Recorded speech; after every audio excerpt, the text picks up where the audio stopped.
Welcome to Snakes and Otters, a pointless discussion of eternal questions. Get ready, we're about to live in your head rent-free.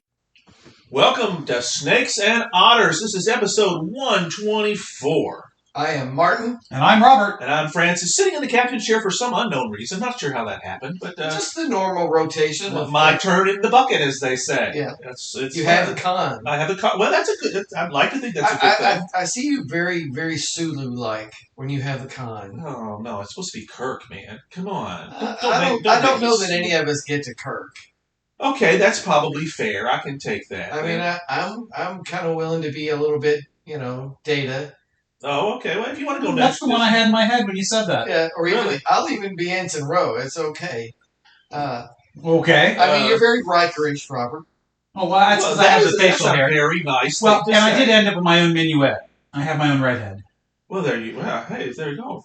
So I'm stuck with being Sulu again. You But guys I mean, get this cool stuff.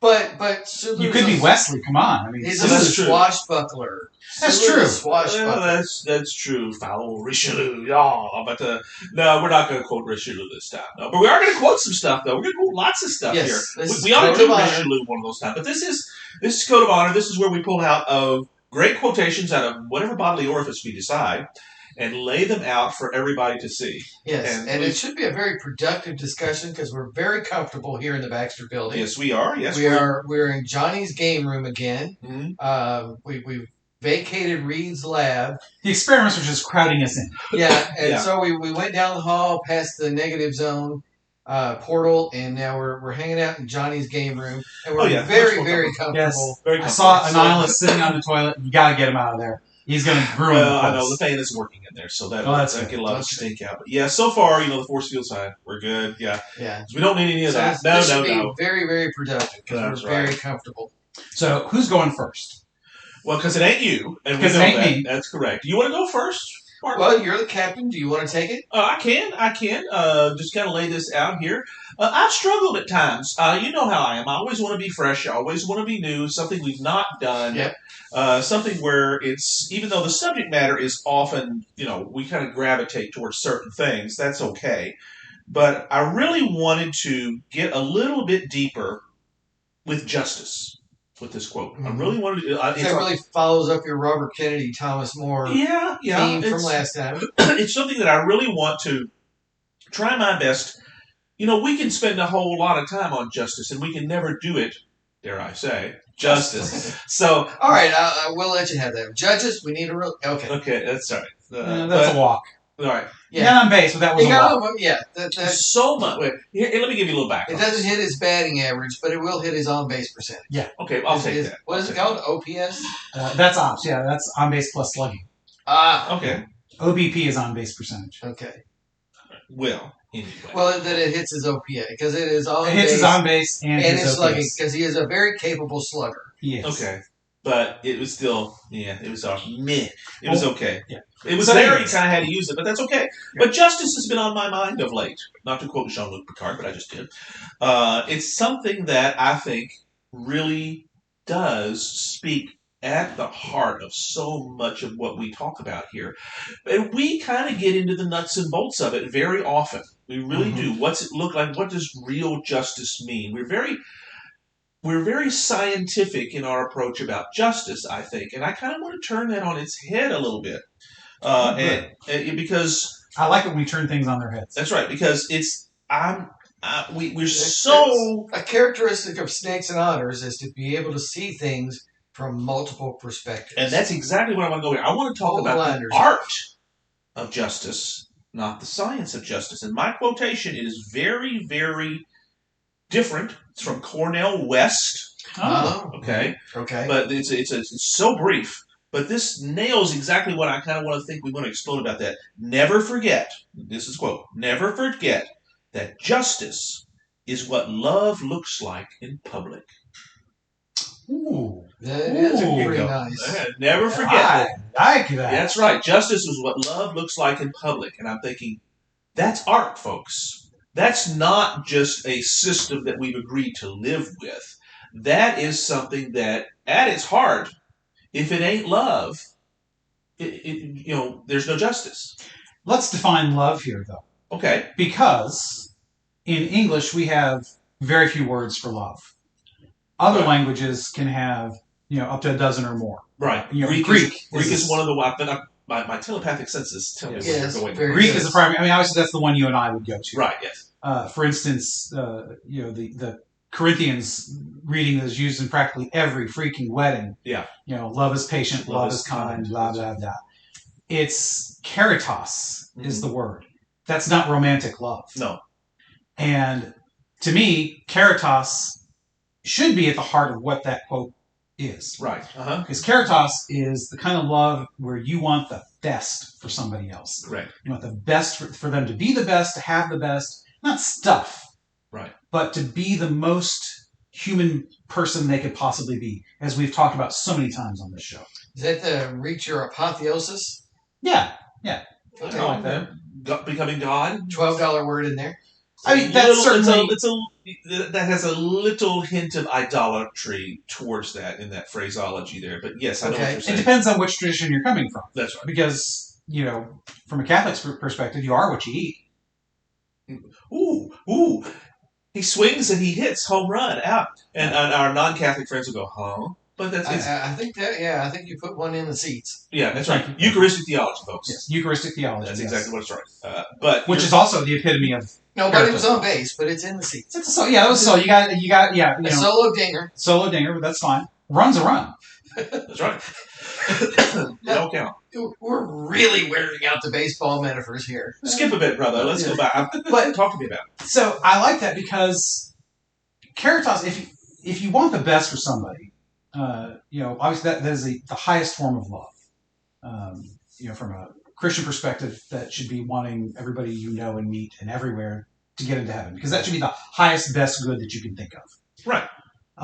Now, justice for Americans is a very different thing to think about, because we have been talking about it as a science. Right. We've been talking as the mechanical act of justice. And the differences in philosophies that sometimes go with that. Right. And that, I think, is at the heart of trying to understand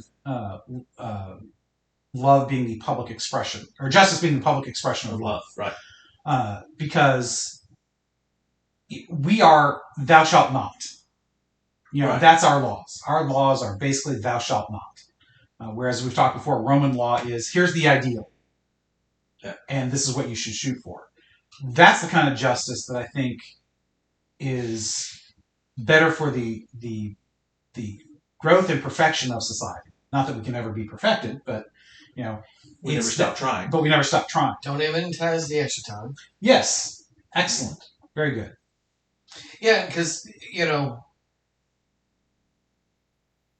the ideal of American justice is to seek a balance between the protection of society on the one hand and the rehabilitation of the offender on the other.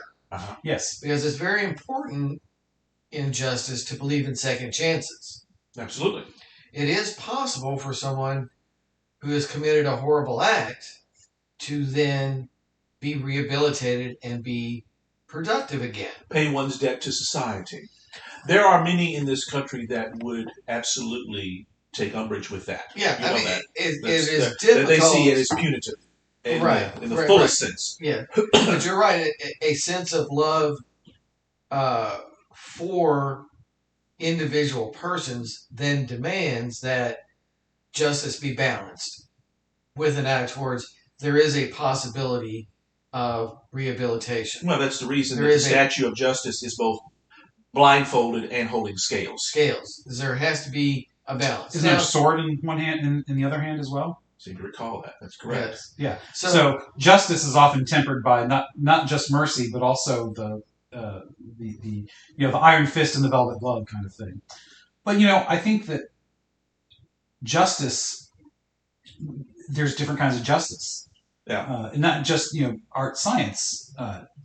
Justice, true justice, the fullest expression of justice, means that there is no need for protection and rehabilitation. Which is why that is the ideal. Yeah. Is not just that justice is there to protect and rehabilitate, but the fullest expression of love in justice is that we no longer need that. That our relationships are so mature that we don't harm one another like that. Now, that is an ideal, obviously, that Right. we are Right. far Oh, yeah, from. I'm not Right. the pessimist in me, which is a very rare thing for me to say, would doubt that that's ever possible. Right, because we are fallen creatures. Right. We are flawed. We are fallen, flawed Inherently creatures. so. Yeah. By our own choice. But But should that not be what we shoot for, though? well, you're We right. should, again, when you talk about the fullness of the human person and realizing the potentiality of a human person, then yes, part of that should just be achievement, but then understanding your actions bear on others. Yes. You have the, when we talk about justice, we also have to talk about responsibility. Absolutely. Life's annoying backpack. Yes. Life's annoying backpack. I love it. Yes. I love it. Because you have a responsibility, all of your rights have inherent responsibilities going on. Yes. There are no such things as unfettered rights except to breathe. And even then, if you do something wrong, certain societies will put you to death. So even that is not an unfettered right, depending on where you're at. But it's supposed to be the ability to breathe. Yeah. But there are, the exercise of rights should not impose undue burdens on others. Yep.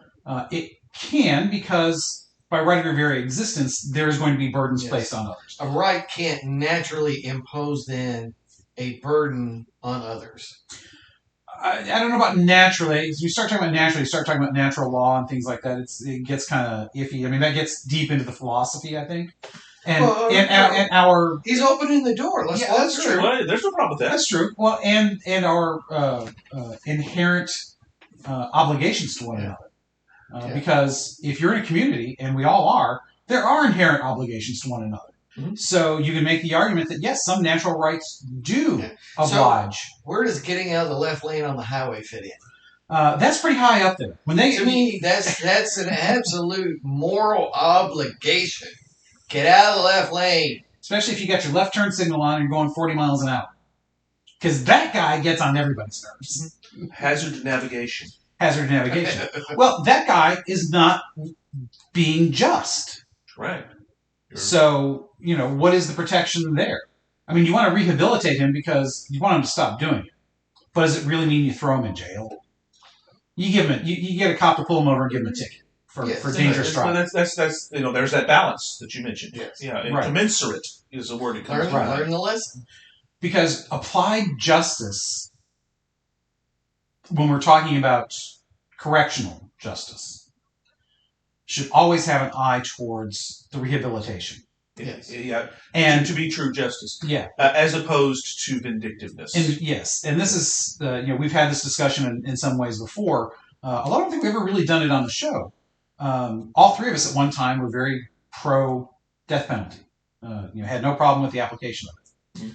After my conversion, I came to change my mind because the death penalty is applied almost exclusively as punitive. Correct. Yeah. That's my biggest problem with it. Now, my other big problem with it is you artificially cut off someone's possibility of repentance. Mm-hmm. And as our church now teaches, certainly I think the implications in the West, because again, if you're in a small, isolated community in South America, you got somebody that goes on a murderous rampage, you may have no other choice than to put him to death to protect your society. There's no system available. There is no system available to incarcerate that person. And, take it to the extreme. You're in the middle of a zombie apocalypse. Somebody turns or is about to turn. I do not think it would go against justice to take care of that person either ahead of time or, after. Because there's a danger to somebody that you cannot mitigate. Yeah. Well, the Wild West is a great example of that. When you turn loose all these killers from the Civil War and send them out west, you're hanging them left and right because they're killing people left and right because they have all their moral compassing is gone because of what you've witnessed. Yeah, which is a failure of justice as the public expression of love. Because we have failed them. Correct. And but we as a society at the time was probably unwilling to admit that. I don't think our conceptions of this are relatively new in the modern world. They are. I think so. I think philosophers would we could probably find these Right. ideas for a long time. Again, you're talking Cornell West, a contemporary. Yes. This is not a 14th century thing. I mean, But it has its roots there. Yeah, it does. Right. It has its roots in Aquinas. It has its roots in Aristotle. But it is a modern condensation, collectivization. Terrible word. Well, no, it fits here. It works. Yeah, of an idea of, again, summation. Yeah, if you collectivization. If you have a love for your fellow human being, regardless of race and creed and color, like we're supposed to, then yes, we understand there is a punitive and protective nature of justice. That's love for the victims. It's still important. And there is a love for the convicted as well that must be an eye towards... It's humane treatment must be humane given. treatment, and nobody should be sentenced to what prisoners often experience. That's your sentence is not what Andy went through at Shawshank. Your sentence is to be confined from the rest of society. And often had very horrible things done to you. Yeah, that's not the sentence, but it's inherent. Right. Again, right. Your sentence should not be what Andy Dufresne went through at Shawshank. It should be separation from the rest of society. But even with that, I think we failed there in many ways. Because often we produce better criminals for the hardest elements. Not always, because some guys go in there and they do hard time and they're scared straight. Great. That's what is always wished for, but far often that's not the case. And some come out and are not able to handle the open, non-regimented life. Right. Like the old guy who gets the parole in Shawshank. And what was his name? Boyd, right? No, I thought it was something... Biggs or something like that. I don't know. It's the old guy. Yeah, he's been incarcerated for like 40 years. Yeah. And so he goes to this little boarding room that is his halfway house, what we call it today, and he eventually hangs himself. Can't handle not being in this regimented environment. Right. And you've got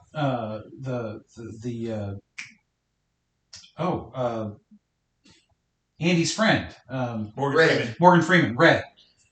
He gets out and he raises his hand to go to the bathroom, when he's at the checkout. Because he has to ask permission, because that's what he's used to. 30 years, he couldn't take a piss, he said, without asking for permission. And so we do them a disservice currently, while we try to service the one half. It's a very flawed system, especially with the privatization. But that's an entirely different. Yeah, that's a whole other. We're 15 minutes in, boys. We'll probably ought to shift gears and hand it over to Mark. We're going to hand it over. That's a great quote, though. I love that. That's got many. It's the Holy Spirit brought that one to me, boys. Good stuff. We start looking and we find it. He's a pretty good author. Yes, indeed. Yeah, wrote a bestseller. Mm-hmm. Yeah. So a salute to Cornell West. All right. So auto rights, my turn, and the guys have pretty much told me, hey, you've got one you really need to do, and that's the one from my recent Martin Monday post, where I have, of course, a hugely important movie to this crowd here, Apocalypse Now. Oh, here, absolutely. And John Milius in his writing, the scene is that Willard, Martin Sheen, is reading a letter that Marlon Brando has written to his son, explaining his actions. The Army has intercepted that letter, did not send it on, and provided it to Willard in the dossier, so Willard would know what was going on and why he was to terminate with extreme prejudice. I knew you were going to say that. That's right. Well, I'm glad you did, because I did. Oh, no, I just did. You had to. Because Yeah. that's the line. It's the only line that this character utters in the entire movie. He's just there early on, and that's you don't know who he is. His name is Jerry. They mentioned that. That's you don't know anything until Willard gets his assignment. We need you to terminate the colonel. He goes, what? Terminate the colonel? And this guy, Jerry, who's apparently some sort of covert operations guy. Hinted that he's CIA, maybe. Right, exactly. So that's all he says is terminate with extreme prejudice, which is more than, we don't just want to kill him. We want to send a message to anybody like him that thinks that they can go off on their own. Yeah. Don't you do this, or we will kill you. Yeah, That's all very nice, but we still haven't actually heard his quote. I know. I'm bringing it up here. That's great. Well, he's turning my quote into his with the Francis preamble. Yeah. Anyway, the line from the letter, again, is Kurtz to his son. Kurtz has been charged with murder. And he says, as for the charges against me, I am unconcerned. I am beyond their timid, lying morality, and so no longer care. And so the guys have really picked up on the I am beyond their timid, lying morality. Obviously, when you flow from justice, the next question from justice is morality. Right. What do you base justice on? Yeah. What is morality? What does that mean to be a moral person? Justice is the application of morality. Yes. And of course, these guys, we've talked Thomas More. These guys are Aquinas people. We've talked Aristotle. We've done Nietzsche. So, of course, to me, this was a very Nietzschean quote. Right. Oh, very much so. And I thought, this is definitely Milius had to have been somebody. He had to have studied Nietzsche at some point. He did. In fact, if you might remember his movie Conan the Barbarian, it begins with the Nietzschean quote, the most famous of all: "That which does not kill us makes us stronger." Milius is a huge devotee of Nietzsche, that's what he's channeling here. Yeah, he's definitely channeling this idea of what is morality. Where the old morality has failed us. What is our new morality? And he's setting Kurtz up to be this person who's beyond what the general at Natrang and these other people, what they thought, what their thinking is. And even the general, in giving Willard the assignment, is talking about, practical military necessity, the new morality. These things are in conflict, and we don't always end up with Lincoln called the better angels of our nature. Yeah, he's out there beyond the pale, and he's still commanding troops, that sort of thing. And so try to justify this, in many respects, unjustifiable order that they're giving him. Oh, yeah. Yeah, giving, this order to assassinate an officer in your own army. Mm-hmm. And telling Willard, you realize this operation does not exist and will never exist. Right. But the guys, of course, have really latched onto this with me, this idea, and we have posted on it, and Robert followed it up really well. But yeah, it sinks the hooks in me. This idea of, okay, there's a certain morality, but what is the origins? Where do you derive a morality? And a lot of people would say, well, because I grew up in church or this or that. But what if you didn't? How do you arrive then at what's right, what's wrong? Of course, Nietzsche's answer is it's an intellectual exercise. You build yourself intellectually. Again, that's what Kurtz has said he's done. He's built himself intellectually beyond the generals at Natrang. That's a flawed argument, in my opinion, because no man is an island, meaning you are influenced by everything around you. It is impossible to build up your own morality that is not influenced by everything you know and have seen. Right. And that still fits Nietzsche as well, because Nietzsche's in this experiential tradition like a John Locke of your experiences, your perspective influence what you are, and that's going to influence your intellectual development of this morality of where you are. Which is what kind of the whole story about Kurtz is. It says in there that he's split from the whole program. Yeah. Which is exactly why he's seen as insane, which is where the whole conversation starts. It's that he's gone insane. Yeah. Because he has lost his moral center. He has completely gone relativistic on this. It's his own moral. Yeah. He's gone beyond. And the general at Natrang can't understand it. Right. Because he's working off of a agreed upon sense of morality. Right. And what Kurtz did to start this is he ordered an assassination unauthorized. That's what pulled the trigger that says, well, we can't have that. Yeah.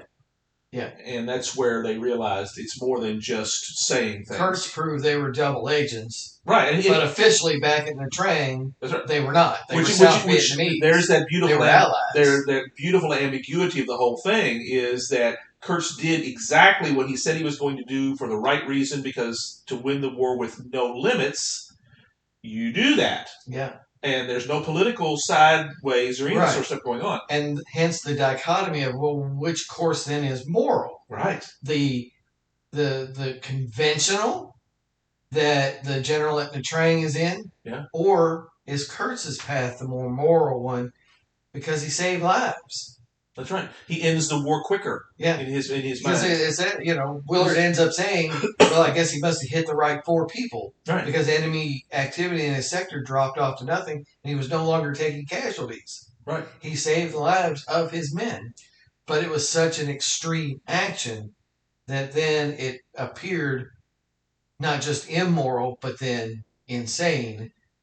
Right. To the, quote, the civilized normies. People. Yeah, the normies, the civilized people. So there's just so many layers to this quote, and so many things where you struggle to find then what is the meaning of morality.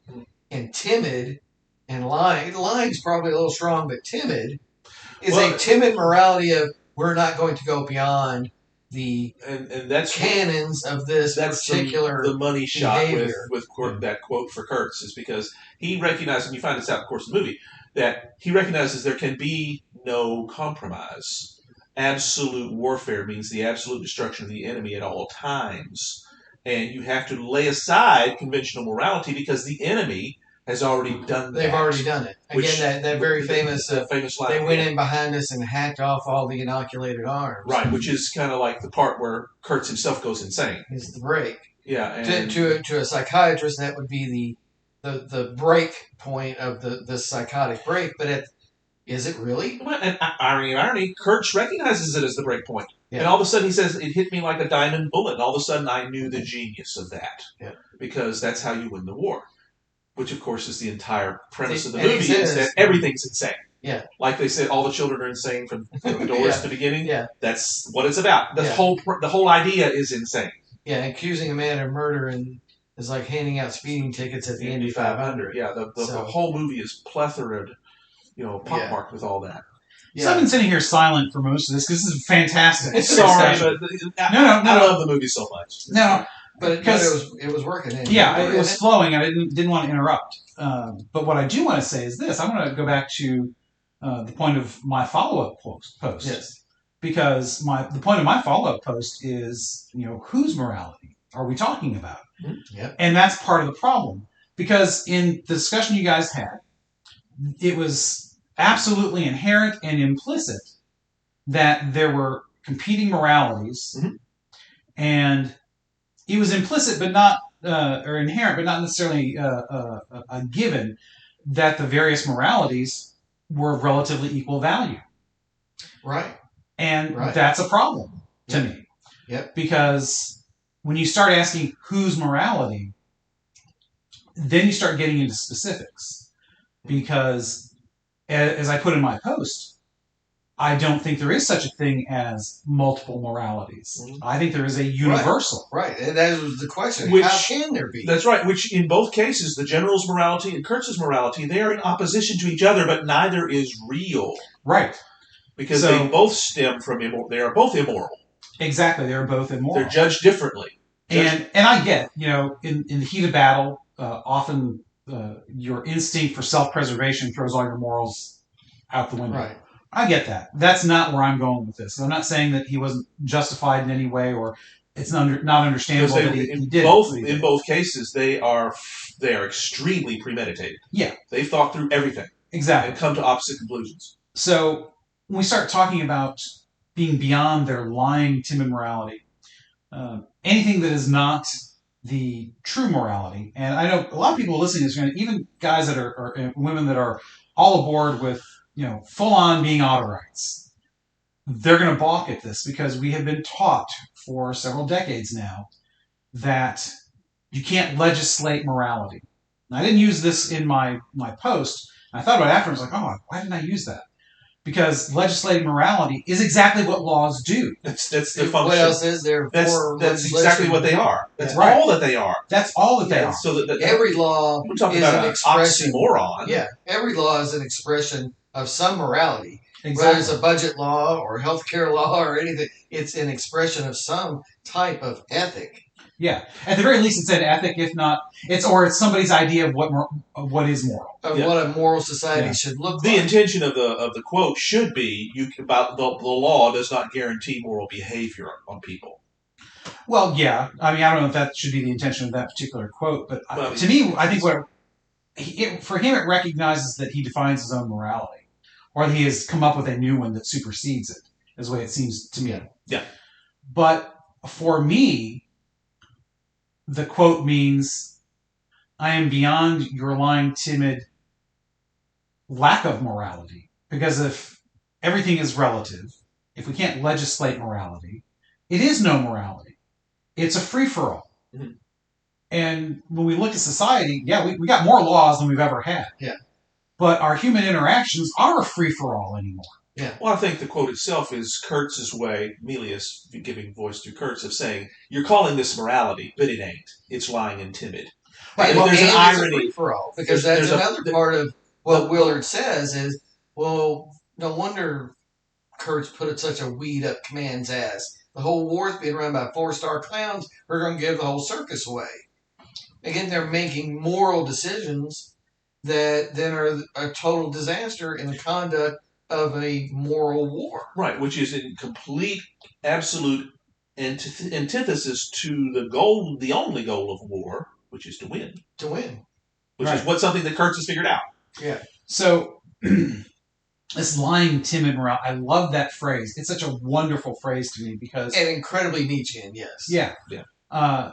It's so wonderful because I think it recognizes... maybe it doesn't intend to, but the way I interpret it is it recognizes there is a true morality.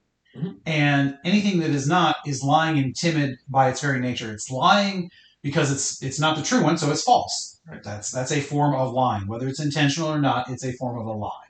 Yep. It is timid because it's almost always self-centered in some way. And it's always focused on one aspect of what is what might be the overall morality, what is true morality. And often they'll take something that is good and right and expand that all beyond all due proportions. Yep. Yeah, charging Kurtz with murder because murder is wrong. Right. But which is what they charge him with. But that's, of course, there's the reversal. Right, they end up doing exactly what they accuse him of. Precisely. And using that very reasoning to justify what they're doing. Right. I mean, that's a beautiful circle. That's Milius. Justice, yeah. So it has... Yeah. So, Robert, we're going to turn this over to you for your quote. How about before we do that? The bourbon break. Yes, let's do a bourbon exactly. break. We needed the bourbon break because we always like to have a nice brief bourbon before Robertius Malarius hammers us home. Yes. So, yes, before Robertus Malleus takes off with us, I am drinking Russell's Reserve. Oh, you did? Would you pass the bottle that's on your right? The bottle's beside you, Mr. Howard. Oh, you have finished it. Oh, yes. He finished it, yes. There was about one good slug left in the Russell's Reserve 10-year-old. I have had this before. I believe it to be a very, very high-quality bourbon. I like it. Woodsy, not overpowering. Not a ton of maple syrup or caramel or any of that, but just maybe a hint. Stays on the tongue well and has a nice warmth all the way down.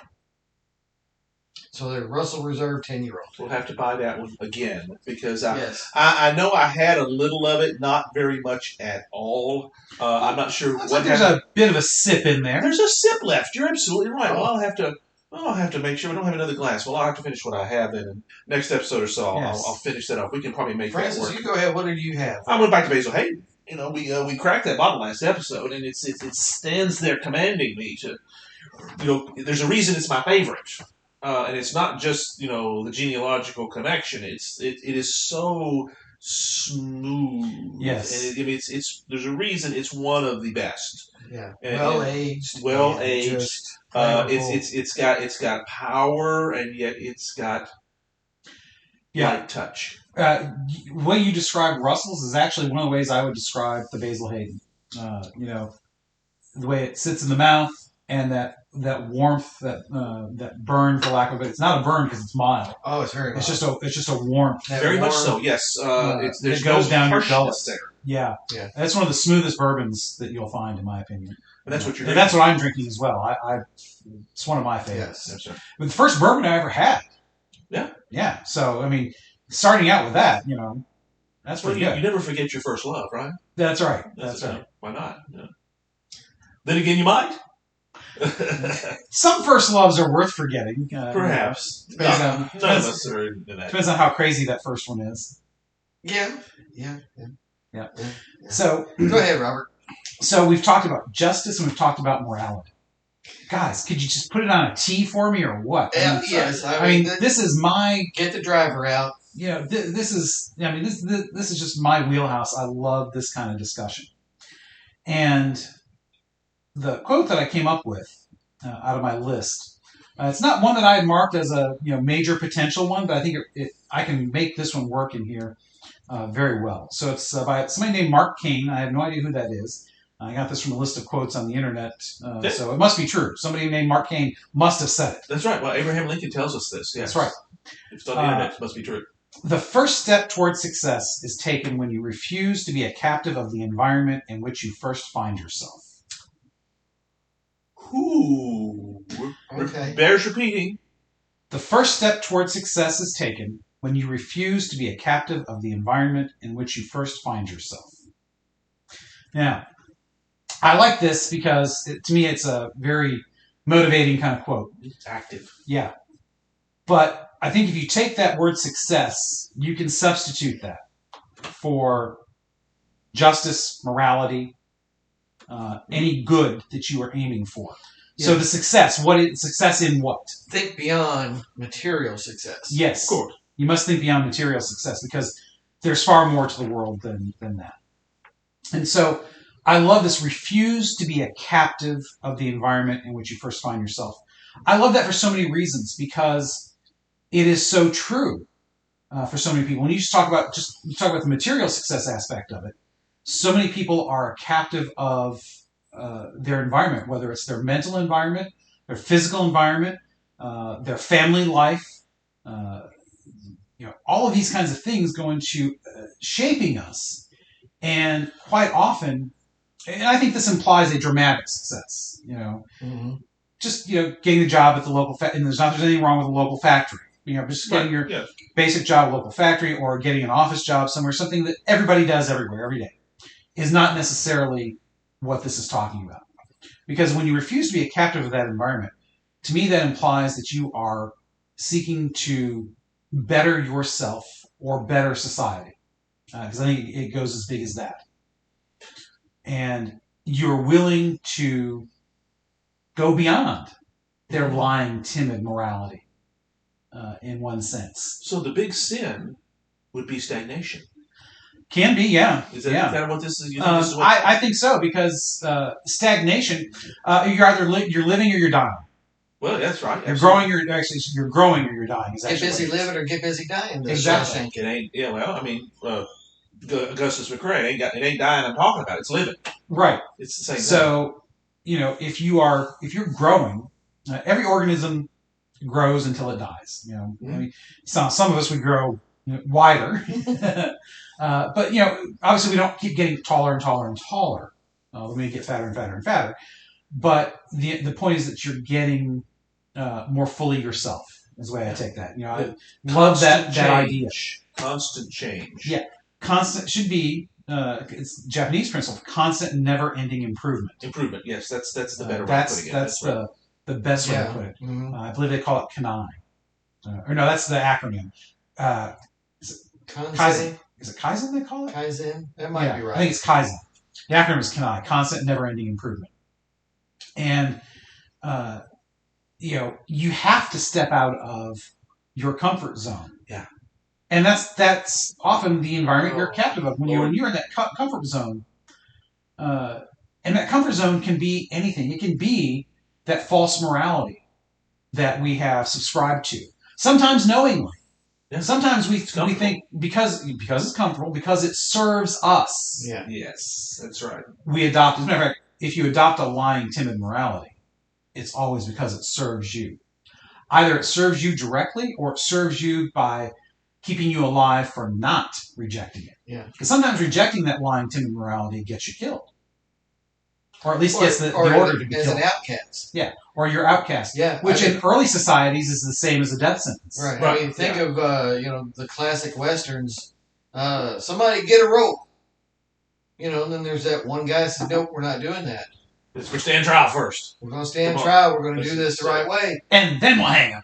And then that person becomes kind of this outlier, this outcast of the community. That's right. Even when the cowboys come up to him and say, "Turn him loose." Well, I'm not. We're quoting Tombstone here, folks. I've slipped right into it. And, there is that element of justice in this, too. Yeah. Because stepping outside of that comfortable environment to strive towards that success, whatever it may be, I am presuming it's the betterment of yourself and humanity. Because that is the ultimate ideal to strive for, is to better yourself and humanity. And so, to me, that is the same as saying it is the public expression of love.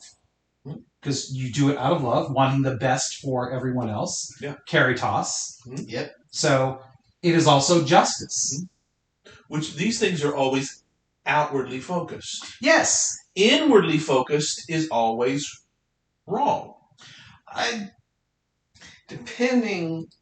I'm questioning. See, because for me, not to try to knock Robert down a peg, because I love the direction it's going in, but improving humanity is a pretty big job.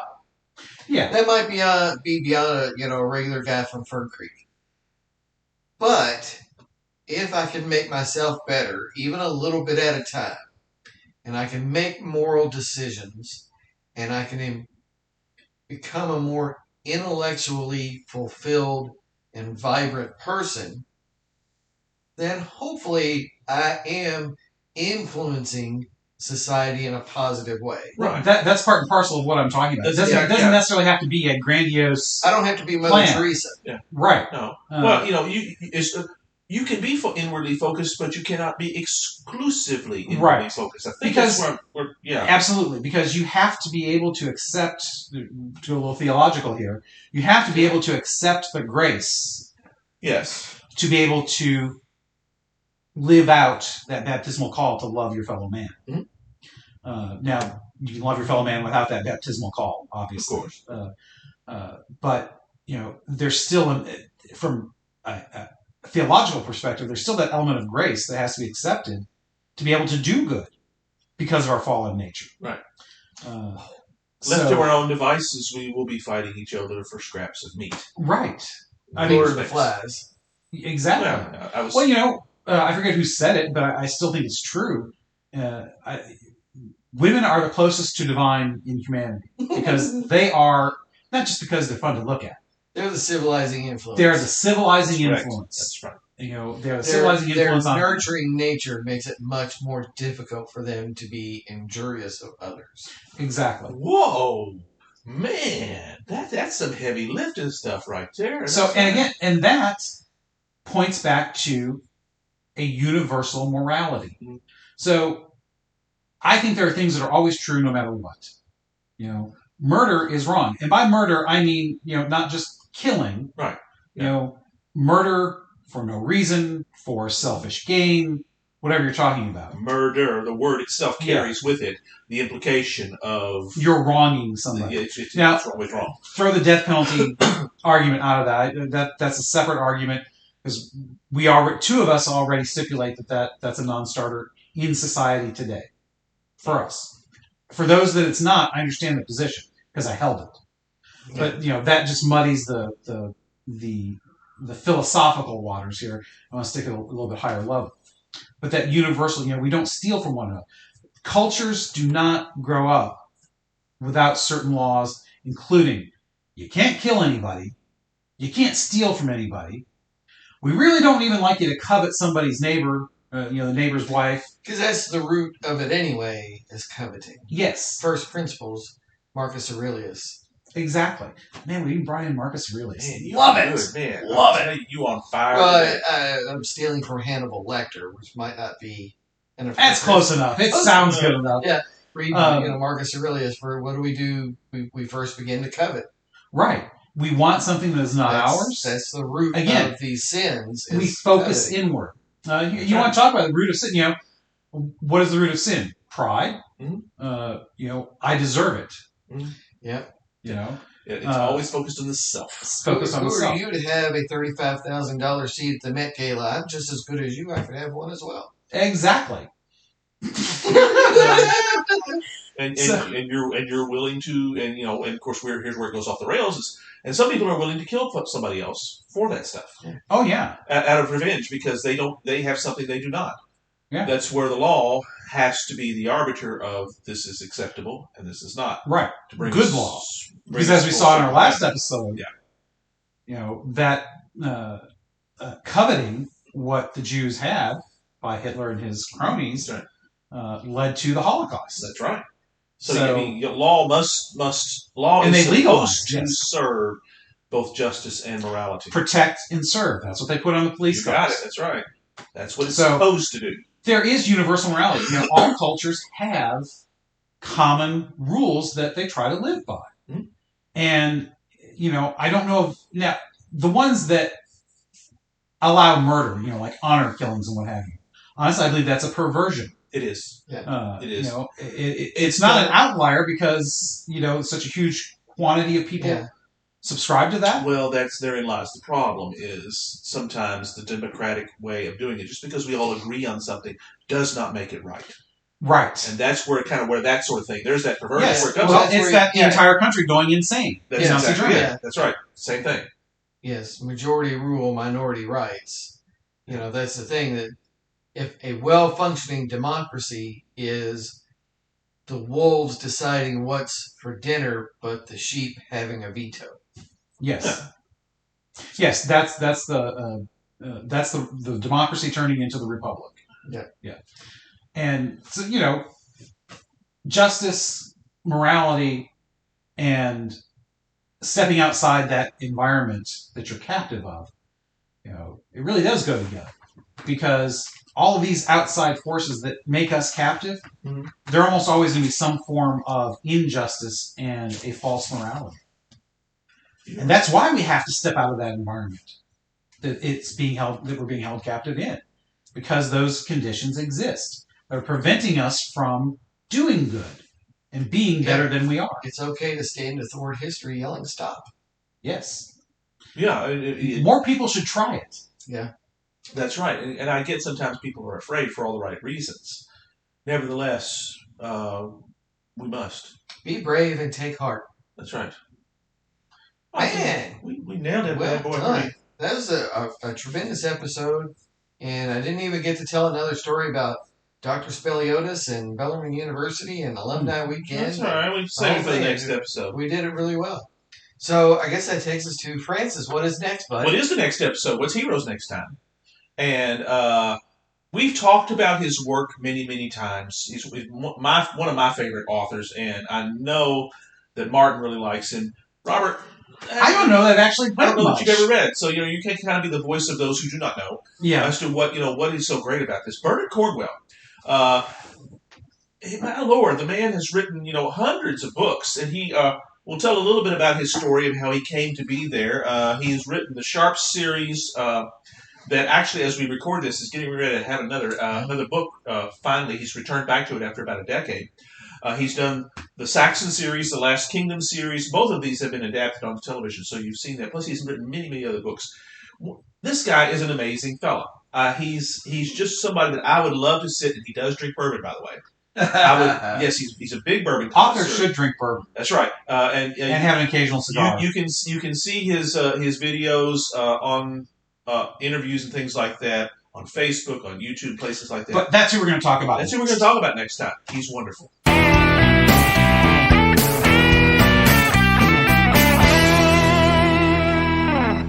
Hope you enjoyed another pointless discussion of eternal questions. Remember, new episodes published every Friday at noon Eastern. Spread the word.